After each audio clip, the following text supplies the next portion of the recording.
لفظ عشقا فأتيت إلى حبيبي فاهده يا قلب ورفقا صل على محمد السلام عليك يا رسول الله السلام عليك حبيبي يا نبي. Aidin ini bukan jamak dari yadun, tetapi itu adalah masdar. Oke lah, saya yang salah misalnya, karena saya mengikuti pendapatnya ulama yang mengatakan aidin itu adalah jamak dari yad, jamak dari tangan itu. Oke. Nah, tapi untuk yang komentar, jangan keburu Anda untuk suruh nutup channel saya atau menghapus video saya.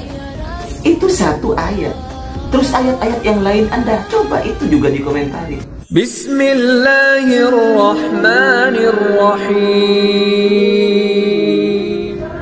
Assalamualaikum warahmatullahi wabarakatuh. Alhamdulillah wassalatu wassalamu ala rasulillah wa ala alihi wa sahbihi wa mawala amma ba'du. Sahabat-sahabat Aswaja, seluruh subscriber Afandi Channel, seluruh penonton semuanya tanpa terkecuali, saya selalu berusaha awal-awal di konten saya untuk selalu mendoakan teman-teman semua tanpa terkecuali. Semoga Allah Subhanahu wa Ta'ala senantiasa memberikan rahmatnya, taufiknya, hidayahnya, maghfirahnya, memberikan kelancaran rezeki dan kesehatan kepada kita semua. Amin Allahumma amin. Ada salah seorang dari jamaah Wahabi yang komentar di video saya ketika saya membahas kebohongan Ustadz Abdul Hakim Abdad yang mengatakan bahwa tidak ada sahabat yang mentakwil. Dia membawakan pendapat yang mengatakan bahwa wassama'a banainaha bi aidin, lafadz bi aidin ini bukan jamak dari yadun, tetapi itu adalah dari fi'il madhi ada yaidu. Jadi aidin itu adalah masdar dari ada itu, sesuai dengan firman Allah wa yadnahu biruhil kudus itu. Jadi kalau ada yaidu kemudian masdarnya itu adalah aidin, maka ini bukan takwil namanya. Memang maknanya itu adalah kekuatan, menguatkan kalau begitu.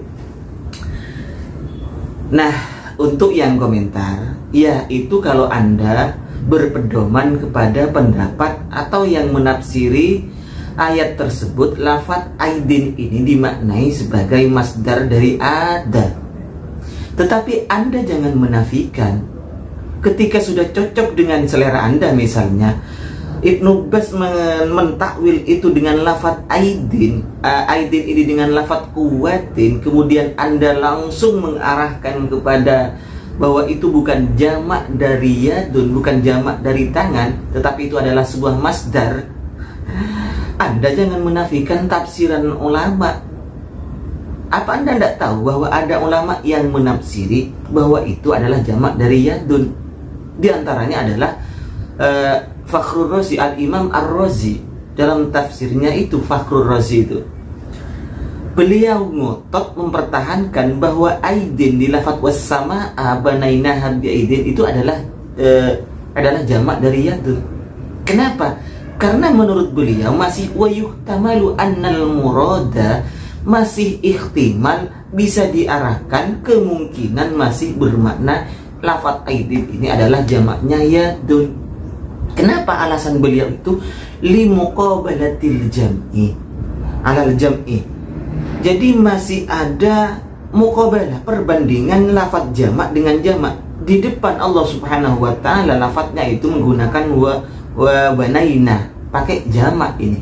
Wa banaina artinya mutakallim ma'al ghair, bukan wa banaitu.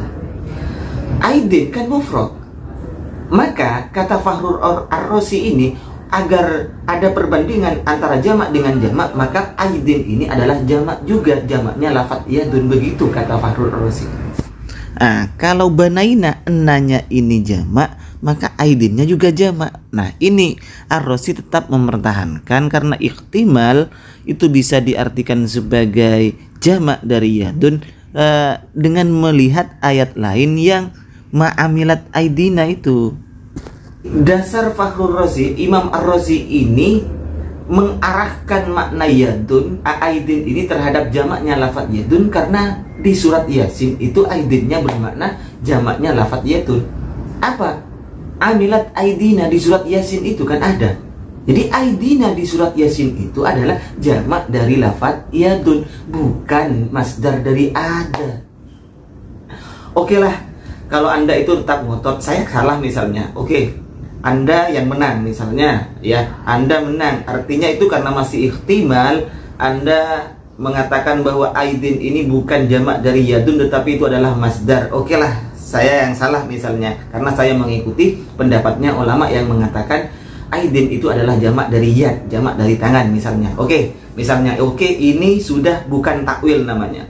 Anggap karena saya mengatakan di tafsir At-Tabari itu lafadz aidin dimaknai kuwatin. Oke, ini misalnya karena masih sama-sama ihtimal, ini masih bisa diarahkan ke sini, bisa diarahkan ke mana itu. Oke, kita jangan pakai itu.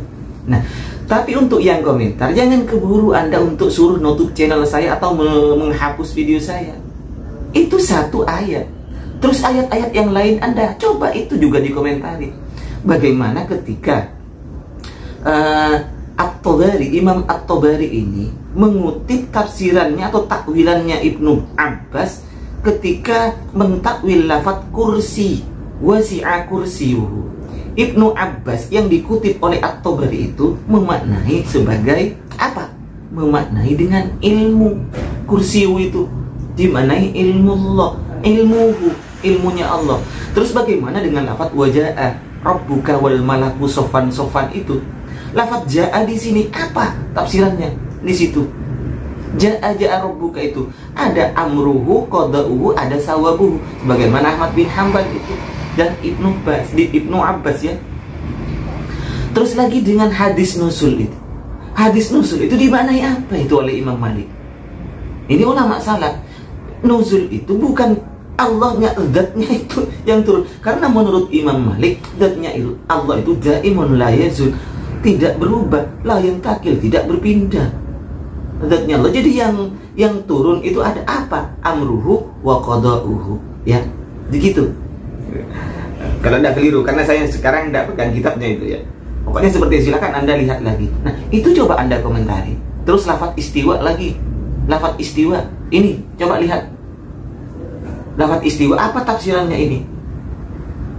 Kalau memang masalah aidin itu oleh Anda dikatakan itu memang maknanya itu kuwatin. Oke lah, saya ikuti pendapat Anda. Artinya ini masih ihtimal. Oke, itu jangan kita pegang. Artinya tidak usah dibahas itu. Nah, yang lain coba Anda komentari. Kemudian Anda misalnya jawab, itu hadisnya tidak sahih.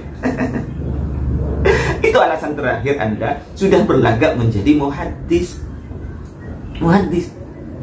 Jadi yang meriwayatkan At-Tabari, yang meriwayatkan itu mau kemanakan Anda? At-Tabari itu ulama salaf. Katanya memahami Al-Quran, memahami hadis dengan menggunakan pendapat ulama salaf, berpaham, bermanhaj, mengikuti pendapatnya ulama salaf. Lah, Tabari ini ulama salaf. Imam Ahmad bin Hanbal ini ulama salaf. Kemudian Imam Malik ini ulama salaf. Ibnu Abbas apalagi? Ibnu Abbas apalagi? Ya sudahlah.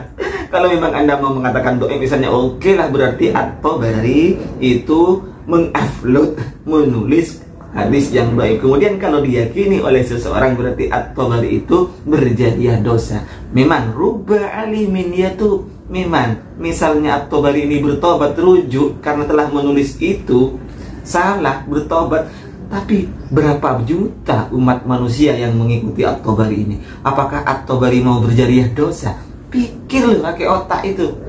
Jadi banyak orang yang alim bertobat, tetapi Anas sudah terlanjur mengambil ilmu yang disampaikan.